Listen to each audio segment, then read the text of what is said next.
Trong video này tôi sẽ sinh tồn trong một thế giới 100% là T-Rex. Nhưng nó không chỉ là T-Rex không, mà nó sẽ là Alpha T-Rex. Chắc hẳn các bạn cũng đang tự hỏi làm sao tôi có thể sống sót được trong một cái thế giới như thế, đúng không? Và để có thể biết được điều đó thì ngay bây giờ hãy chuẩn bị một tô cơm thật là to để chúng ta cùng bắt đầu nào. Khoảng thời gian đầu thì bọn Rex nó khá là thưa thớt, cũng chưa được đông cho lắm đâu. Nhưng chỉ với một con thôi là cũng đủ bón hành cho tôi đến hết đời rồi. Vì nó là Alpha Rex chứ không phải là Rex thường. Con khốn đó nó đang kẹt ở cái xác của tôi. Tôi sẽ tranh thủ chạy lên farm một ít tài nguyên. Sau đó là làm một cây cúp. Tôi muốn đi kiếm một ít đá. Tôi định xuống dưới biển farm, nhưng mấy cục đá dưới này nó lại không farm được. Nó chỉ là hình ảnh mang tính chất minh họa thôi, chứ không farm được như đá thường đâu. Ở phía bờ bên kia, tôi thấy nó đang khá là vắng. Tôi cố gắng bơi sang bên đó để farm lấy một ít đá và chặt thêm một ít gỗ. Phải thật là nhanh chứ không là mất hết đấy. Khi đã có tài nguyên, thứ đầu tiên mà tôi muốn làm đó chính là một cây giáo vô hạn. Cây giáo này là của mod tôi thêm vào để sinh tồn cho nó đỡ cực hơn một chút thôi. Tôi mang cây giáo sang cho con Rex bị kẹt xác để phóng vào mông nó. Mỗi phát đâu đó chỉ được 50 đam thôi. Không biết là đến bao giờ mới chết được nó. Bọn này nó cũng khá là thính. Tuy là nó đang ở dưới nước, nhưng chỉ cần đủ tầm thôi là nó có thể ăn được tôi rồi. Lựa được chỗ đứng đẹp, tôi tiếp tục phóng lao vào mông nó. Được một lúc thì có một con từ phía sau đi tới. May là tôi còn phát hiện kịp đấy. Sức của tôi hiện tại khả năng là chưa thể làm gì được bọn chúng rồi, cho nên tôi bơi ngược lại bên bờ bên kia để farm thêm ít đồ làm cái bè trước cái đã. Nhưng tôi chợt nhận ra là cái bè gỗ nó cần đến 75 da thú để làm. Tôi nhớ là còn một cái thuyền nhỏ khác nữa, nhưng nó cũng cần đến 75 da cơ. Số phận ông trời đã sắp đặt rồi. Ở dưới nước tôi thấy có vài con bên dưới đó. Tôi chợt nghĩ ra nếu mà dìm chết bọn nó dưới nước thì sao nhỉ? Mấy con dưới biển đó thì hơi khó. Nó có hẹo dưới đó thì tôi cũng không đủ sức để bơi xuống để lấy xác. Quay lại chỗ con Rex bị kẹt xác, tôi thấy nó đang ngụp lặn dưới biển. Cơ hội đây rồi. Nhưng khi bơi đến gần, cũng cố gắng phóng được mấy phát thì nó lại leo lên bờ luôn, như kiểu nó đang trêu tôi vậy. Ở ngay dưới chân tôi thì có một con khác, nhưng tôi có cảm giác bọn alpha này nó không có oxy thì phải. Bọn nó ở dưới đó rất lâu rồi, nhưng không có con nào nổi xác lên cả. Khả năng cao bọn này nó cũng là một dạng bot mini, nên oxy của bọn nó sẽ không có. Nếu thật như thế thì khổ cho tôi rồi. Ngay lúc đó có một cái thính nó vừa mới hạ xuống. Tưởng đồ gì ngon ai ngờ toàn đồ lởm không. Trước đó còn vài cái xác của tôi ở trên bờ. Nhân lúc bọn nó đang bị kẹt xác mà không để ý đến tôi leo lên bờ tranh thủ farm thêm một ít tài nguyên nữa. Rồi đặt một cái cột sàn lên trên cao. Ý định của tôi là muốn phóng lao từ trên cao này xuống, nhưng đó chỉ là lý thuyết thôi. Thực hành thì nó hơi bị khó một chút, tại vì tay tôi hơi ngắn, phóng mãi không tới. Tôi làm liều đến gần hơn một chút để phóng, tưởng đâu nó không để ý đến tôi. Ai ngờ tôi bị nó lừa anh em ạ. Giờ thì nó chuyển địa điểm sang cái xác mới rồi. Tôi sẽ phải dụ nó ra xa một chút để lấy lại cái xác đó.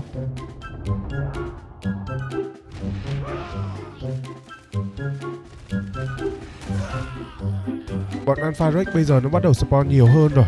Sắp không có chỗ để đứng nữa rồi.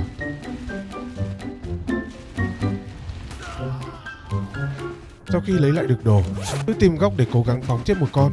Mỗi phát phóng của tôi đâu đó được hơn 50 đam. Tôi đứng đây và cắm chuột luôn. Nói đúng hơn là cài auto click đấy. Tôi treo từ ngày 4 đến ngày 10 trong game. Tôi tương đương đâu đó gần 2 tiếng đồng hồ. Cũng may là tôi có setting thêm thời gian cho cái xác. Thời gian đâu đó nó khoảng hơn 3 tiếng thì mới phân hủy, nên đủ thời gian để tôi phóng chết một con. Khi nó chết tôi được thêm một ít cấp độ, kèm với hy vọng là có được vũ khí hay là công cụ xịn sò. Nhưng mà có vẻ như là con này nó không cho rồi. Tôi có đến gần để kiểm tra nhưng mà không thấy cái túi nào cả. Trong người tôi chỉ có một cái răng nanh với cái đầu của nó thôi. Chắc là do con này cấp của nó thấp quá nên thành ra là không có đồ. Đèn hết chỗ nói. Nhưng dù sao thì cũng đã có được cái số lượng da lớn để làm một cái thuyền bè rồi. Khắp nơi trên map bây giờ cũng chỉ toàn là Alpha Rex thôi. Muốn kiếm một chỗ đất liền để xây nhà bây giờ thật sự là rất khó. Nó còn khó hơn là giết một con trong số bọn nó đấy. Tôi đánh thuyền bè nửa vòng map và đến được chỗ khu băng tuyết, nơi mà tôi biết có Crystal. Vừa mới đến nơi thì trời lại đổ lạnh. Tôi phải làm ngay một cái campfire, vừa để nướng thịt và vừa để sưởi ấm luôn. Phía trước mặt tôi là chỗ để khai thác Crystal, nhưng đang có vài con Alpha Rex đang lảng vảng ở đó. Cũng khá là khó để có thể tiếp cận và khai thác được Crystal đấy. Tôi sẽ làm một cái bộ cung tên để làm một việc khá là mạo hiểm. Tôi dùng cung tên bắn vào bọn Rex cho nó dí theo xuống dưới nước. Mục đích ở đây không phải là dìm chết bọn nó, chỉ là để dụ bọn nó ra khỏi khu vực đó thôi. Chứ bọn này dìm chắc chắn là không chết được đâu.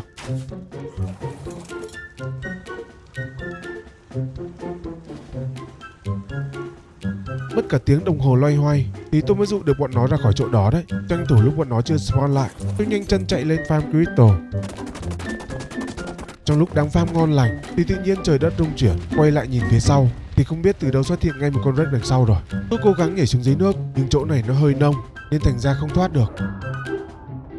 May là trước khi tôi lên khai thác cũng có chuẩn bị 2 cái giường trước rồi, nên vẫn có thể hồi sinh lại được ở đây. Bọn nó đang bị kiệt xác, bây giờ tôi sẽ phải dùng chính bản thân của mình để đổi lại cái xác mà bọn nó đang cắn và lấy lại đồ từ cái xác đó. Sau khi dùng 3 đến 4 cái xác nữa thì tôi cũng đã lấy lại được đồ rồi đó. Cũng hên đấy. Có Crystal, tôi làm ngay một cái ống nhòm. Có một điều nữa mà tôi chưa nói với các bạn. Trong đám Alpha Rex sẽ có tỷ lệ xuất hiện vài con Alpha Rex có thể tame được. Cứ khoảng 10 con xuất hiện thì sẽ có một con trong số đó có thể tame được. Nhưng để kiếm được một con chỉ số cao với cấp cao cũng là một vấn đề đấy. Và để tame được bọn nó thì cũng không phải là dễ dàng tí nào cả. Để bẫy được bọn này, tôi nghĩ là chỉ có cổng Metal thì mới nhốt được thôi. Nhưng xây bẫy ở đâu mới là quan trọng này. Vì chỉ cần thêm vài tiếng nữa thôi là toàn bộ thế giới thì toàn là Alpha Rex. Chỉ cần đặt một ngón chân lên trên bờ thôi là thấy cảnh liền. Sẽ khá là đau đầu đấy. Các bạn bấm like và đăng ký giúp tôi để tôi nghĩ ra cách tame bọn chúng nào. Ở chỗ này tôi thấy một con 160 này, cũng khá cao đấy chứ. Nhưng ngay cạnh đó có một con cấp cao hơn, 216 luôn. Được của nó, tôi sẽ nhớ lại vị trí. Sau tôi sẽ quay lại tìm cách bắt em nó sau. Bây giờ tôi cần đi kiếm Metal trước cái đã. Tôi ghé sang đảo lớn và quay lại khu băng tuyết. Tức là tôi đã đi một vòng map rồi đấy. Nhưng hiện tại Alpha Rex bây giờ nó xuất hiện rất nhiều rồi. Không thể nào lên trên đó kiếm Metal được. Bên khu băng tuyết tôi có đá được một cái thính, nhưng mà nó cũng chẳng có đồ gì ngon cả. Cũng có khai thác oi thử để xem có Metal không, nhưng nó chỉ có đá với oi thôi chứ không có Metal đâu. Tôi đi một vòng map thì quay lại điểm khởi đầu để có thể lên trên bờ kiếm được thêm tài nguyên. Tôi lại dùng đến cách cũ, đó là dùng cung bắn dụ bọn nó xuống nước.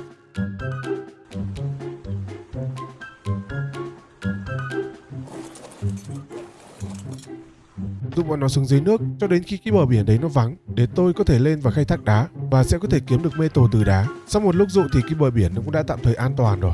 Tôi sẽ tranh thủ farm thêm tài nguyên trước khi bọn nó spawn lại để chắc ăn bọn nó sẽ không spawn lại bất chợt. Tôi sẽ đặt một vài cái foundation mà tôi đã lút được từ thính để chặn bọn nó không spawn ở khu vực này nữa.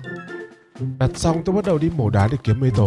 Nó sẽ mất khá là nhiều thời gian vì tôi đang dùng cúp đá mà. Sau khi kiếm được khoảng 15 cục, tôi quay về cái thuyền bè, đặt tạm một cái lò để nung. Có Metal tôi làm một cái bàn Smithy trước và chế một cái cúp bằng Metal. Nó chỉ tốn có 1 Metal thôi, nhưng đổi lại thì nó sẽ giúp tôi kiếm được nhiều Metal hơn. Trong lúc đó không hiểu sao nó lại xuất hiện một con ở ngay trên đó. Khả năng là từ trên núi chạy xuống rồi. Tôi phải dụ nó xuống nước trước để còn kiếm thêm Metal chứ. Sau đó tôi cũng phát hiện ra thay vì tôi bổ mấy cục đá lớn thì chỉ cần đi bổ mấy cái bãi đá nhỏ như này thôi, nó sẽ cho nhiều Metal hơn. Mỗi một cái bãi đá nhỏ như thế nó sẽ cho từ 4 đến 6 quặng Metal. Còn cục đá lớn thì hên lắm mới được 2 quặng. Phát hiện mới nên giảm bớt khó khăn. Vậy là tôi đã kiếm được vài chục quặng rồi. Tôi mang về chia đều cho mấy cái lò nung. Nhờ có phát hiện đó mà tôi đã nâng cấp được cái bộ cung cũng lên xịn sò hơn, kèm với cả 2 cây nỏ nữa. Một cây tôi sẽ dùng nỏ mắc bám vô hạn, cây còn lại thì tôi sẽ dùng để bắn mũi tên thường hoặc là mũi tên ngủ. Chuẩn bị đồ cơ bản xong, bây giờ tôi sẽ cần nhiều Metal hơn và tôi có nảy ra một ý. Tại sao tôi lại không chui vào trong hang để khai thác nhỉ? Bây giờ tôi sẽ cấp tốc di chuyển đến cái vị trí này. Đó là vị trí của hang lava, nơi sẽ có rất nhiều Metal và Obsidian bên trong đó. Nhưng khi đến nơi thì tôi lại hơi lạnh sống lưng một chút vì nhìn thấy cái cảnh tượng này, nó đông má ơi luôn đấy. Vẫn phải dùng đến cách cũ, đó chính là bắn dụ bọn nó bơi ra xa ngoài biển một chút. Khi bọn nó bơi ra xa thì đó là thời điểm của tôi. Tôi tấp ngay thuyền bè vào bờ và chạy thật nhanh đến cái lối vào hang. Trong hang này thì toàn là Alpha T-Rex thôi. Vớ vẩn là hẹo trong này cũng không hay đấy. Tôi dùng một vài con phía dưới xuống hồ lava trước, rồi dùng dù và móc bám để đu xuống dưới.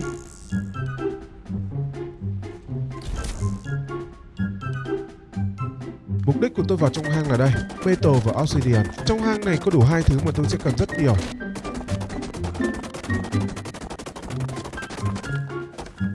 Khai thác đầy túi tôi tiện tay lấy artifact của hang luôn. Lúc ra ngoài cửa hang, tôi bị một con Alpha Rex nó chặn đường. Cũng may là do nó to xác quá nên không thể chui vào trong hang được. Tôi bắn nó được mấy cái thì nó quay đầu bỏ chạy. Kiểu này là dụ cho tôi ra khỏi hang này. Nhưng vì nó chạy nhanh quá mà làm mất luôn cái target với tôi. Nhân cơ hội đó tôi chui ra khỏi hang. Tôi đu bám lên trên núi phía trên cửa hang và lấy đà bung dù về bè. Với cái số Metal này thì vẫn chưa phải là nhiều, nhưng đủ để tôi có thể sinh sống trong thời điểm hiện tại rồi. Mọi thứ tôi đều đã có. Narcotic tôi cũng đã có rồi. Tôi sẽ quay lại cái chỗ mà tôi đã gặp con 216 để tìm cách bắt nó luôn. Quay lại chỗ đó thì tôi không tìm thấy con 216 với con 160 đâu, chỉ có nhìn thấy con 200 thôi. Chắc 2 con kia nó lượn lờ đâu đó vào trong rừng rồi. Nhưng con 200 này thì cũng khá là ngon đấy. Tôi sẽ dùng nỏ bắn đại vào một con gần đó để dụ cho bọn nó xuống dưới nước, và trong đó chắc chắn con 200 nó sẽ đi theo. Ở cái chuyến đầu thì con 200 nó xuống sau nên thành ra bị mất target sớm, và nó khá là khôn đã quay lại bờ rồi. Có một con cấp 32 nó đuổi kịp, tiện thể tôi mới nâng cấp cây nỏ, tôi sẽ bắn hẹo nó luôn để lấy dao và thịt.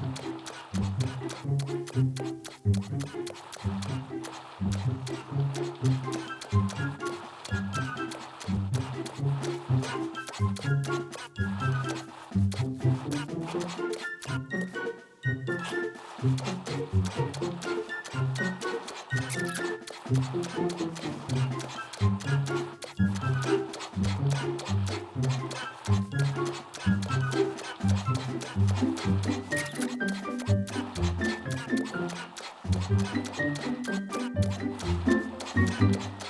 làm đâu đó khoảng gần 200 mũi tên thì mới có thể bắn hẹo được nó đấy. Số thịt mà tôi lấy được từ nó, tôi bỏ vào trong cái bàn mod, nó sẽ tự động làm thịt thối cho tôi. Tôi sẽ cần khá là nhiều để làm tên ngủ. Chuẩn bị xong, bây giờ sẽ là lần dụ thứ hai. Và lần này thì có con 200 nó đi xuống. Tôi lựa thế bơi nó xa bờ một chút. Thay vì phải xây bẫy thì môi trường nước nó cũng là một cái bẫy tự nhiên đấy. Bọn Alpha Rex nó xuống dưới nước, nó sẽ bị mất target. Tôi có tới gần nó thì cũng không có bị cắn, nên cứ thoải mái mà bắn thôi. Cái nỏ của tôi nâng cấp cũng khá là cao, nên bắn ngủ được nó thì cũng khá là nhanh thôi. Narcotic thì chế từ mod, một lần chế là được 5 hũ, chế 100 lần thì sẽ được 500 hũ. Chắc chắn là sẽ không có thiếu mũi tên đâu. Bắn ngủ nó xong, tôi định lấy thịt đùi để cho nó ăn, nhưng mà chợt nhớ ra là tôi cho thịt đùi để làm thịt thối hết rồi. May là con này nó cũng giống Rex thường, vẫn có thể cho ăn bằng thịt đùi nướng được. Sau khi em nó tỉnh, tôi cũng đã chuẩn bị sẵn cái yên cưỡi 151 đam rồi. Tôi đeo lên cho em nó rồi đi cắn nhau luôn. Chỉ số tem thú trong setting tôi để hoàn toàn là mặc định, chỉ số đam tôi để có 0.5 thôi. Khi tôi tăng điểm cho em nó thì số đam từ 300 nó đã lên gần 2000 rồi. Có khi nào nó là alpha nên chỉ số khi tăng của nó cũng đột biến hơn nhỉ? Rex thường tăng max điểm lên thì cũng khoảng được 2k thôi, mà con này mới tăng được có một chút thôi, đã lên được gần 2k rồi. Cái này mà tăng max điểm lên thì phải mười mấy nghìn sẽ là còn ít đấy chứ. Khi tôi cắn hiệp một đàn Alpha Rex, tôi nhận được khá là nhiều đồ từ bọn nó. Cái này mang đi phân rã thì chắc cũng được khá là nhiều tài nguyên đấy. Trước khi mang đi phân rã, tôi sẽ cần phải chặt mấy cái xác này.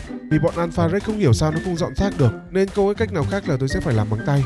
Không biết đó là lỗi hay là tính năng của bọn này nó như thế.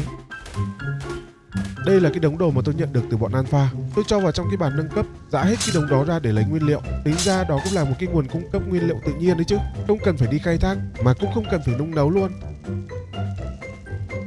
Tài nguyên đã có, bây giờ tôi sẽ chế một bộ giáp metal cho nó cứng, vừa mới phân rã đồ nên cũng dư giả một chút tài nguyên. Tôi dùng nó để nâng cấp giáp. Ngay bờ biển có một vài quặng dầu, tôi khai thác lấy một ít để sắp tới chuẩn bị làm một vài thứ. Trong lúc đó tôi cứ lia ống nhòm nhìn xung quanh, vô tình lại nhìn thấy một con 240 max cấp luôn anh em ạ. Con này chỉ số của nó cũng gọi là trung bình thôi, nhưng nó là một con Alpha Rex nên chỉ số nó có như thế nào đi nữa thì cũng vẫn là thứ dữ rồi. Tôi gom hết tài nguyên để nâng cấp cây nỏ lên sát thương cao nhất và chế khoảng hơn 200 mũi tên ngủ. Tôi sẽ cố gắng bắt con 240 đó luôn. Chuẩn bị xong, tôi lấy nỏ ra bắn về phía con 240 để dụ nó xuống dưới nước. Nó đi xuống 2 con và trong đó có con 240 luôn. Thiên thời địa lợi nhân hòa, chắc là em nó muốn về với đội của tôi rồi. Tôi kéo em nó ra xa bờ một chút, đến lúc gần xỉu thì cũng không nhìn thấy bờ để chạy.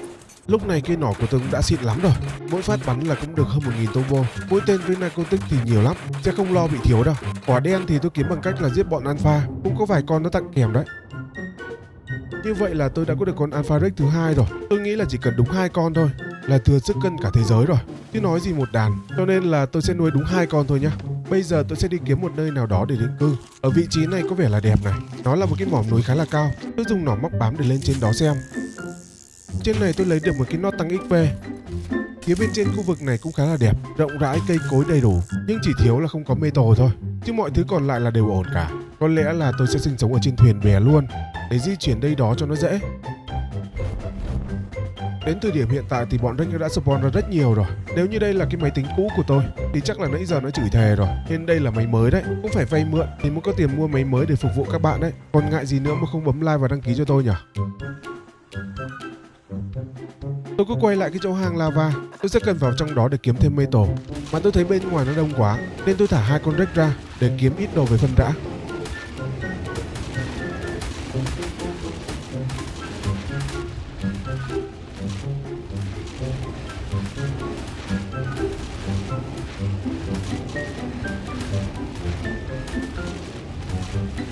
Cắn được một lúc thấy đầy túi là quay về thuyền để phân rã liền, chứ không là nó mất hết.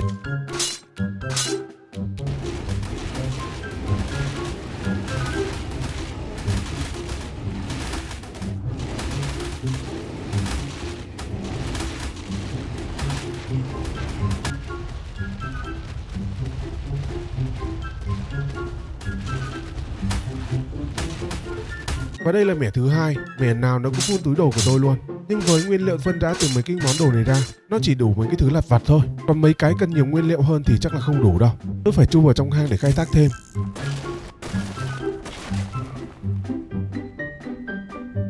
Sau đó tôi có làm một cái bàn fabricator trên thuyền và chế tạo một vài cái áo lặn. Tôi sẽ nâng cấp nó lên để dùng được lâu hơn.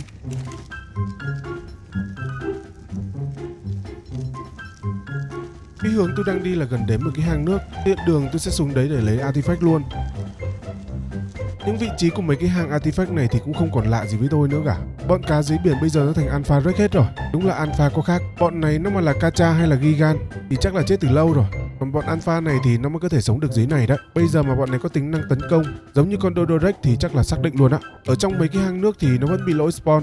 Bọn cá trong này vẫn spawn bình thường. Trong hang thì không thể thay đổi được. Tôi thả con alpha wreck của tôi ra để hỗ trợ dọn bọn cá dưới này. Alpha wreck tôi thêm được, nó cũng có thể thở được dưới nước nên cũng khá là khỏe khi mang nó đi khám phá dưới nước này.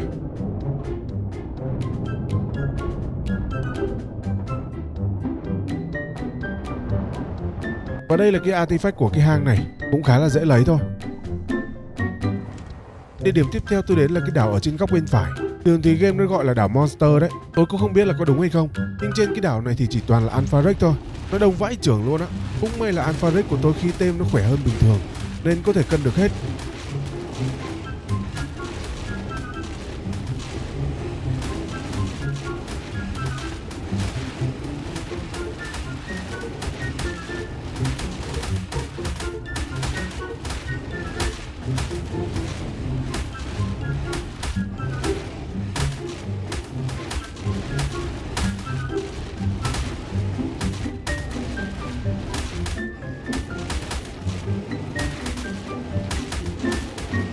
Tôi đánh từ ngoài bờ biển đến chỗ cái cửa hang mà vẫn chưa thấy vơi chút nào cả.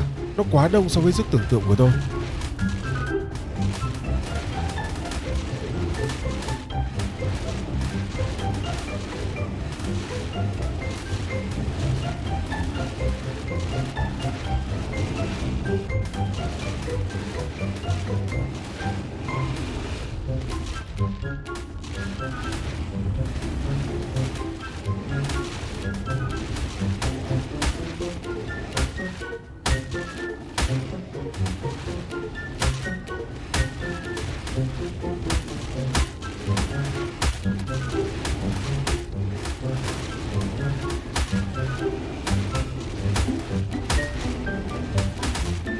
Đánh hết cái đảo này thì không biết là đến bao giờ, cho nên tôi chỉ dọn đường lối vào trong hang thôi. Trong hang cũng chỉ toàn là rách thôi. Tôi cố gắng cắn một vài con rồi lấy artifact của hang luôn.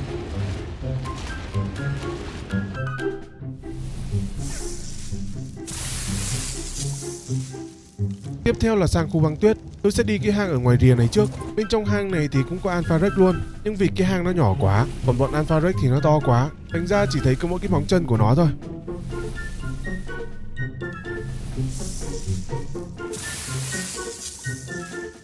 Tiếp theo là đến cái hang ở chân núi tuyết ở phía bên kia. Nó sẽ là một cái quãng đường khá là xa. Tôi sẽ kiếm một cái chỗ để neo đậu con thuyền, sau đó là dùng nỏ móc bám để đu lên, rồi thả con deck của tôi ra và di chuyển đến chân núi băng. Từ chỗ này trở đi thì con deck nó khó đi rồi, nên tôi sẽ chuyển sang nỏ móc bám đi cho nó nhanh. Nó cũng khá là nguy hiểm đấy, không có giáp là tôi chết mấy lần ở đây rồi đấy.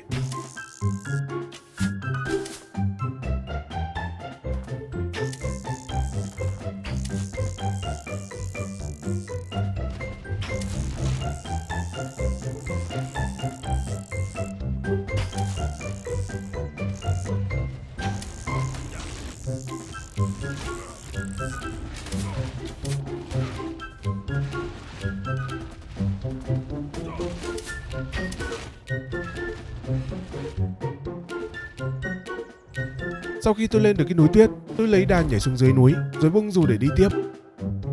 Và đây là cái hang đó đây. Bên trong hang này thì chỉ toàn là rách thôi, cũng khá là căng đấy.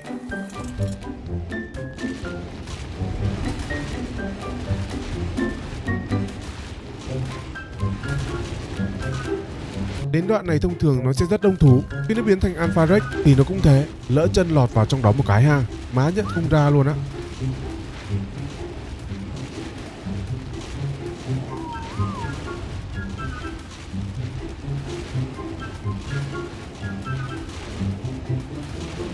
Ở những cái đoạn đường rộng hơn trong hang, tôi dùng móc bám để đu cho nó nhanh. Ấy thế mà vẫn bị bọn nó đớp cho mấy cái. Đi luôn cái đôi dép với cái áo. Lấy được cái artifact này thì cũng không phải là dễ đâu.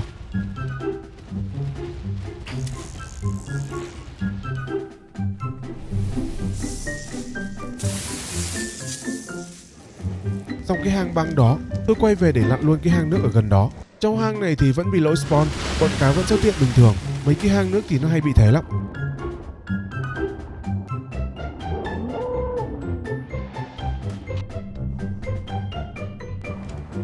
Tiếp theo là đến hang rơi ở chân núi lửa. Nó sẽ là một quãng đường khá là xa và nó cũng sẽ là một cực hình nữa.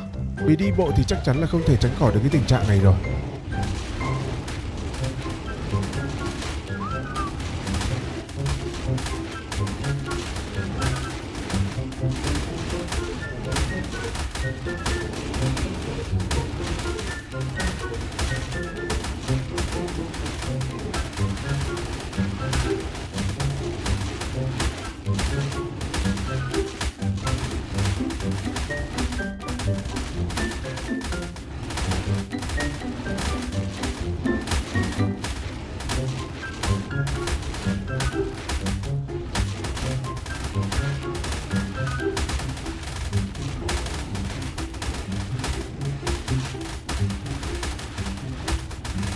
Chật vật mãi thì tôi cũng đến được cái cửa hang rơi rồi. Tôi cứ kiểm tra lại cái túi đồ thì lại không thấy con deck còn lại của tôi đâu. Không biết là nó rớt ở đâu rồi. Tôi có hơi tưởng lại ký ức một chút. Trong lúc tôi băng qua rừng, vì thấy hai con nó đi hơi vướng nên tôi đã thu em nó lại. Thông báo thì đã mất quả cầu nhưng lại không thấy em nó chui vào trong túi. Trong khi đó tôi có nhìn lại thì túi của tôi đang đầy mà lại còn đang full nữa. Và thế là mất tiêu luôn con deck. Chắc tí nữa là phải đi tìm bắt lại một con mới rồi. Lúc tôi vào hang để lấy artifact, chỗ này nó hẹp quá, có một con deck nó lao vào nó cắn tôi. May là ngay cạnh đó nó có cái hồ nước, chứ không chắc chắn là chết rồi. Tiếp theo là đến cái hang độc ở bên rừng đỏ. Tôi sẽ leo lên trên cái núi lửa rồi nhảy dù đu sang bên đó. Vị trí của cái hang thì cũng dễ tìm thôi, cứ chấm ở ngay chỗ cái hồ nước. Cái hang nó sẽ nằm ở ngay cái đầu nguồn của cái hồ nước này. Trong hang này đúng ra tôi nên mang theo cái mặt nạ phòng độc, nhưng vì tôi đang ở xa cái thuyền bè quá, không còn cách nào khác là phải chơi liều thôi. Đến đoạn nào đông quá thì thả con deck ra cho nó cắn phụ.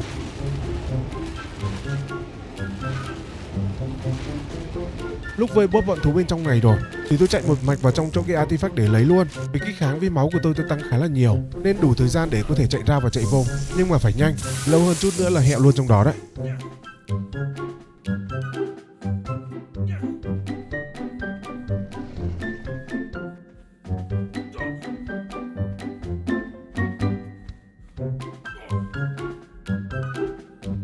Đồ đạc của tôi thì bị bọn rep bên trong hang nó cắn sạch sẽ rồi, còn mỗi cái xịp để đi về. Lúc đi thì dễ, còn lúc về thì cũng là một vấn đề.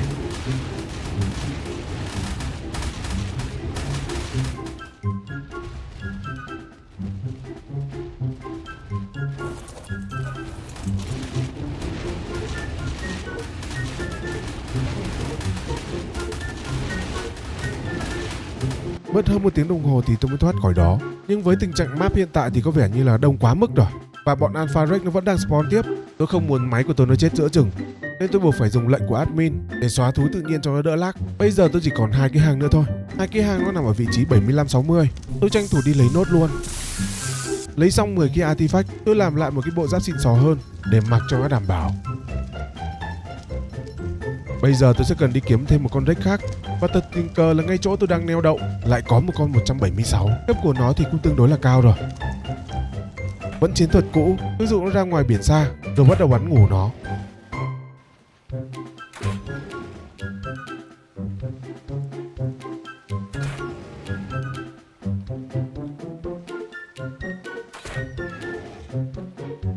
Bắt nó xong thì cũng là lúc bọn deck nó spawn lại. Tôi mang em nó đi cày điểm để chuẩn bị chiến boss luôn.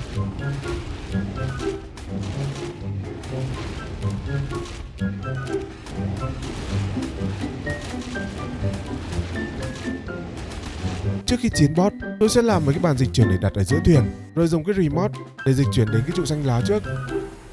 Tôi thả 2 con deck ra, rồi dùng quyền admin để lấy mấy cái nguyên liệu để triệu hồi boss alpha. Trong thế giới này thì chỉ toàn là alpha rex nên chắc chắn là phải dùng đến quyền admin rồi. Và tôi sẽ đánh alpha luôn. Alpha rex thì phải đánh với cả boss alpha mới xứng tầm. Một phát cắn của con alpha rex nó được hơn 11k đam, Đây mới chỉ là 2 con thôi nhá, mà con boss nó đã không chịu nổi rồi. Nếu như mà tôi dắt 10 con vào trong này thì chắc là chưa đến 10 giây quá. Sau con nhện là đến con khỉ. Chỗ con khỉ thì tôi không di chuyển mà đợi cho con khỉ nó đi ra ngoài rồi bắn dụ cho nó đến gần thì an toàn hơn. Vì tốc độ của con Rex nó khá là cao, tôi không muốn nó rơi xuống vực đâu.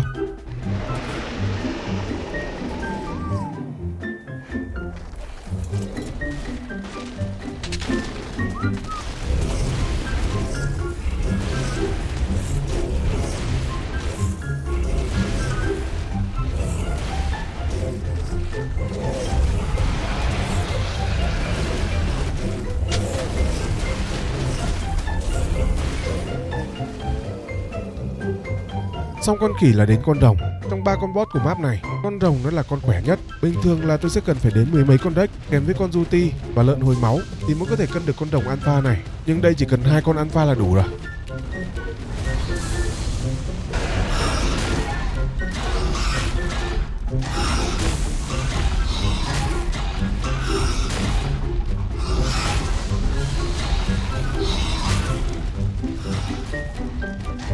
Lúc con rồng nó chết, tôi cứ nhìn lại máu của con Rex của tôi. Từ 5 triệu 3 máu mà chỉ còn đúng 1 triệu 9 máu thôi. Chính ra con rồng nó khạc lược cũng khỏe phết đi chứ. Để nó sống thêm một chút nữa khéo là con Rex đi luôn á. Trước khi đến với cái hang tech, tôi quay về thuyền bè để làm 2 cái tracker. Tôi gắn 2 cái tracker lên cho 2 con Rex.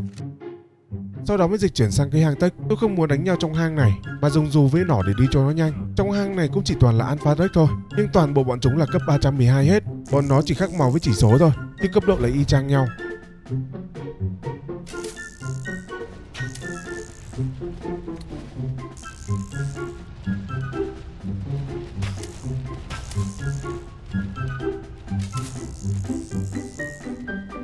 Con Overseas đầu tiên tôi đánh là con Gamma. Con Gamma này thì nó hơi yếu máu một chút, đỡ có mấy cái là bay màu rồi.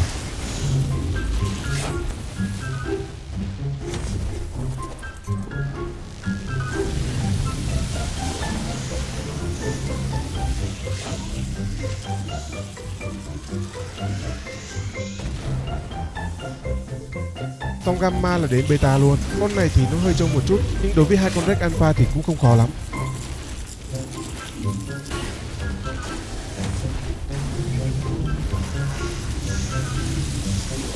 Đến con Overseas Alpha, lúc tôi thả 2 con Rex ra, không hiểu sao tôi lại đúc thêm được một con nữa. Cái này hình như do lỗi của mod thì phải, tự nhiên lại dư thêm được một con. Cái này không phải là do tôi nhá, cái này do mod á.